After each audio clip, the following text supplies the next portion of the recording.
बिस्मिल्लाहिर्रहमानिर्रहीम। अस्सलाम वालेकुम स्टूडेंट्स। 9th 10th के पेपर एग्ज़ाम होने वाले हैं, तो उसमें जो है ना पाकिस्तान स्टडी के हवाले से जो है मोस्टली जो स्टूडेंट्स जो हैं जो गलतियां करते हैं पेपर को हल करते हुए, तो उस हवाले से जो है कि बच्चों को जो है स्टूडेंट्स को जो है वो कैसे इससे बचाया जा सके कि वो पेपर के अंदर जो है पाकिस्तान स्टडी में जो है वो गलतियां कम से कम करें और वो अपने नंबर जो हैं वो पूरे हासिल कर सकें। और अल्हम्दुलिल्लाह बहुत सारे स्टूडेंट्स जो हैं वो पाकिस्तान स्टडी में 50/50 मार्क्स लेते हैं। तो आज हम देखते हैं कि इसमें कौन कौन सी गलतियां हैं जो नाम दाम के पर्चा जात में पाई जाती हैं। नंबर 1, हर सुर्खी के साथ इंग्लिश ना लिखना। यानी कि बहुत सारे स्टूडेंट्स जो हैं वो हेडिंग्स देते हैं, क्वेश्चन लिख दिया और उसके बाद जो है वो हेडिंग्स लिख दी उर्दू में। जो पीटीबी की बुक है उसके अंदर हर हेडिंग के साथ इंग्लिश भी लिखी हुई है, तो आप उर्दू के साथ इंग्लिश जो है ये लाजमी लिखें। एक लाइन पे आपने उर्दू लिख दी और नीचे ही आप जो है इंग्लिश लिखेंगे। पेपर चेक करने वाला, पेपर मार्क करने वाला जब वो देखेगा कि 10 पेपर एक जैसे हैं लेकिन जो 11वां पेपर है वो ज़रा डिफरेंट है, उसने जो डिफरेंट काम किया हुआ है, तो वो आपको नंबर जो है वो 10 पेपर से हटकर जो है वो इंशाल्लाह देगा।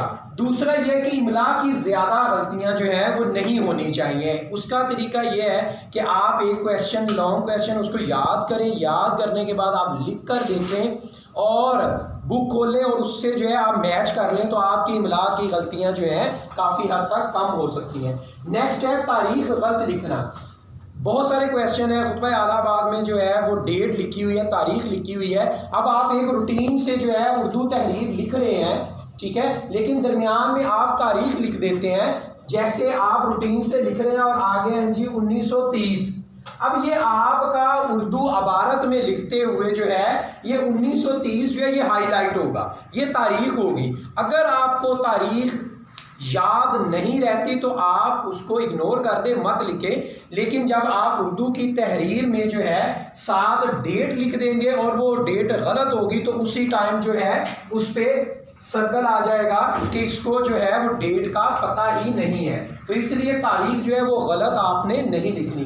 नेक्स्ट है काट कर बार बार लिखना। बहुत सारे बच्चे जो हैं रिमूवर का इस्तेमाल करते हैं, कटिंग करते हैं, तो आपने एक पेज जो है वो पूरा भरा हुआ है और उसके ऊपर 3 जगह पे आपने रिमूवर का इस्तेमाल किया हुआ है, तो वो जो है आपके पेपर का जो एक फ्लो है, लिखने का स्टाइल जो है उसमें जो है आप बार बार डिस्टर्ब हुए हैं, बार बार कटिंग किए, तो उससे भी आपके नंबर जो है वो कटेंगे।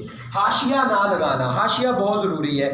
ज़्यादा चौड़ा हाशिया भी आपने नहीं लगाना, प्रॉपर जो एक हाशिया है वो लाजमी लगाना है। उन्वान से निचली लाइन पर ना लिखना। कुछ बच्चे जो हैं वो क्वेश्चन लिख देते हैं, ये एक लाइन पे क्वेश्चन लिखा है, अब क्या करते हैं वो पेपर के ऊपर 3 लाइनें छोड़ देते हैं, 4 लाइनें छोड़ देते हैं। तो ऐसे गैप नहीं देना। आपने क्वेश्चन लिखा है तो उसके फौरन बाद ही उसका जो आंसर है वो आपने लिखना है, उसकी हेडिंग्स देनी है। हेडिंग्स देने के बाद नेक्स्ट लाइन पर आपने वो जो बाकी का मवाद है वो लिखना शुरू कर देना। ज्यादा लाइनें आपने जाया नहीं करनी। 7वां पॉइंट है पॉइंट नंबर देकर ना लिखना। आपके कायदे आज़म मोहम्मद अली जिन्ना रहमतुल्लाह अलैह के 14 नकात हैं, तो आप नंबर दें 1 2 3 4, ठीक है। चूंकि हमें पता है, सबको पता है कि इसके जो है 14 पॉइंट्स बनते हैं, तो आप मस्ट है कि हर पॉइंट का एक नंबर दें। 8वां पॉइंट है कोई भी तारीफ इन्वर्टेड कॉमा के बगैर ना लिखें। यानी कि आपने कोई तारीफ लिखी है, नजरिए की तारीफ, तो वो आप जो है जहां से स्टार्ट करेंगे और जहां पर वो तारीफ खत्म होगी तो वो आप लाजमी आप इन्वर्टेड कॉमा वगैरह जो है वो लाजमी दें।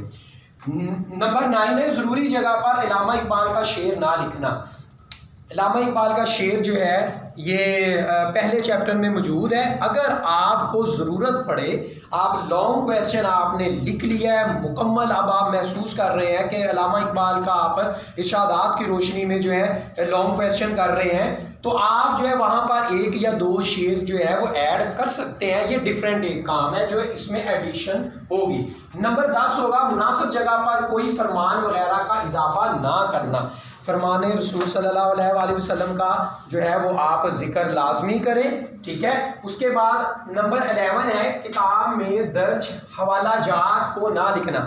अगर कहीं पर कोई हवाला जात है, कोई रेफरेंस नंबर है, जैसे ये आयत नंबर फलां से ली गई है, ठीक है, और इसकी जो है हदीस ये है, तो वो हवाला जात नंबर जो है लाजमी दें। चैप्टर नंबर 4 जो है जिसमें तहफ़्फ़ुज़ निस्वां वाला वो चैप्टर है, उसमें लाजमी जो है ये हवाला जात जो है वो दिए हुए हैं कि इस आयत से लिया गया है और इस सूरत से लिया गया है, तो वो हवाला जात जो है वो लाजमी लिखें। ये एक डिफरेंट है। इस तरह जो है आप लॉन्ग क्वेश्चन में इन गलतियों से बचेंगे तो इंशाअल्लाह 8/8 मार्क्स आपको लाजमी मिलेंगे। उसकी वजह यह है कि ये पॉइंट्स जो हैं ये मोस्टली स्टूडेंट्स जो हैं ये मिस करते हैं, और अगर आप इसको ऐड करेंगे, ठीक है, तो ये पेपर अगर 30 पेपर चेक हो रहे हैं, ठीक है, उसमें सेम रिजल्ट आ रहा है, तो लेकिन जो 31 पेपर होगा उसमें ये सारी चीज़ें मौजूद होंगी, तो इंशाल्लाह आपको जो है